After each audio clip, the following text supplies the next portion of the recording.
जय श्री कृष्ण दोस्तों। एक गांव में एक साहूकार रहता था। साहूकार के एक बेटी थी। वह नित्य प्रतिदिन पीपल सींचने जाती थी। जब वह पीपल सींचने जाती तो पीपल के पेड़ में से लक्ष्मी माँ प्रकट हो जाती और एक दिन लक्ष्मी जी ने साहूकार की बेटी से कहा, तू मेरी सहेली बन जा। तब लड़की ने कहा कि मैं अपने पिता से पूछकर कल बताती हूँ। साहूकार की बेटी ने घर जाकर अपने पिता को सारी बात कह दी। तब उसके पिताजी बोले कि वह तो साक्षात महालक्ष्मी है, अपने को और क्या चाहिए, तू लक्ष्मी जी की सहेली बना ले। दूसरे दिन वह लड़की फिर गई। तब लक्ष्मी जी पीपल के पेड़ से निकल कर आई और कहा, सहेली बन जा। तो लड़की ने कहा, बन जाऊंगी, और दोनों पक्की सहेलियां बन गई। लक्ष्मी जी ने उसको खाने का न्योता दिया। घर आकर लड़की ने माँ व पिताजी से कहा कि मेरी सहेली ने मुझे खाने पर बुलाया है। तब लड़की के पिताजी ने कहा कि सहेली के जीमने जाइयों पर घर को संभाल कर जाना।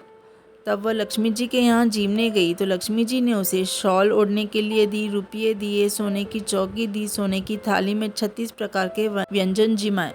जीम कर जब वह जाने लगी तो लक्ष्मी जी ने पल्ला पकड़ लिया और कहा कि मैं भी तेरे घर में जीमने आऊँगी। तो उसने कहा, आ जाना। वह घर जाकर चुपचाप बैठ गई। तब लड़की के पिताजी ने पूछा कि बेटी, सहेली के यहाँ जिम कर आ गई क्या, और तू उदास क्यों बैठी है? तो उसने पिताजी से लक्ष्मी जी की सारी आवभगत की कहानी सुनाई। उसने कहा, पिताजी, लक्ष्मी जी ने मेरा इतना स्वागत सत्कार किया है, अनेक प्रकार के भोजन कराए, परंतु मैं क्या जिमवाऊँ उन्हें? अपने घर में तो कुछ भी नहीं है। तब उसके पिता ने कहा कि गोबर मिट्टी से चौका लगाकर घर की सफाई कर ले। 4 मुख वाला दिया जलाकर लक्ष्मी जी का नाम लेकर रसोई में बैठ जाना। लड़की अपने पिता के कहे अनुसार सफाई करके लक्ष्मी जी का नाम लेकर बैठ गई। उस समय उस नगर की रानी नहा रही थी। उसका नौलख का हार छील उठाकर ले गई और उसके घर पर नौलख का हार डाल दिया। बाद में वह हार को तोड़कर बाजार में गई और सामान लाने लगी तो सुनार ने पूछा कि क्या चाहिए। तब उसने कहा कि सोने की चौकी, सोने की थाल, शाल, दुशाला, मोहर दे दे और सामग्री दे दे। 36 प्रकार का भोजन हो जाए, इतना सामान दे दे। सारी चीज़ें लेकर बहुत तैयारी करी और रसोई बनाई। तब गणेश जी से कहा कि लक्ष्मी जी को बुलाओ। आगे आगे गणेश जी और पीछे पीछे लक्ष्मी जी आए। उसने फिर चौकी डाल दी और कहा, सहेली चौकी पर बैठ जा। जब लक्ष्मी जी ने कहा, सहेली चौकी पर तो राजा रानी के भी मैं नहीं बैठती, किसी के भी नहीं बैठती, तो उसने कहा कि मेरे यहाँ तो बैठना ही पड़ेगा। फिर लक्ष्मी जी चौकी पर बैठ गई।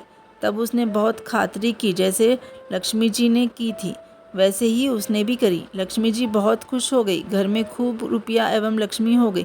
साहूकार की बेटी ने कहा, मैं अभी आ रही हूँ, तुम यहीं बैठे रहना और मैं जब तक ना आऊँ तुम कहीं मत जाना। और वहाँ से चली गई। लक्ष्मी जी अब वहीं पर रुकी हुई थी, कहीं गई नहीं और चौकी पर ही बैठी रही।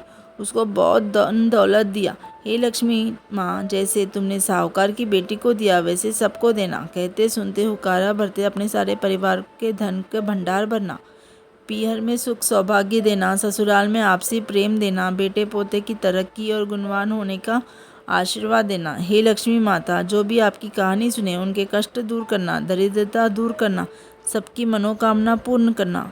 जय बोलो माँ भगवती देवी लक्ष्मी माता की जय हो, जय हो, जय हो।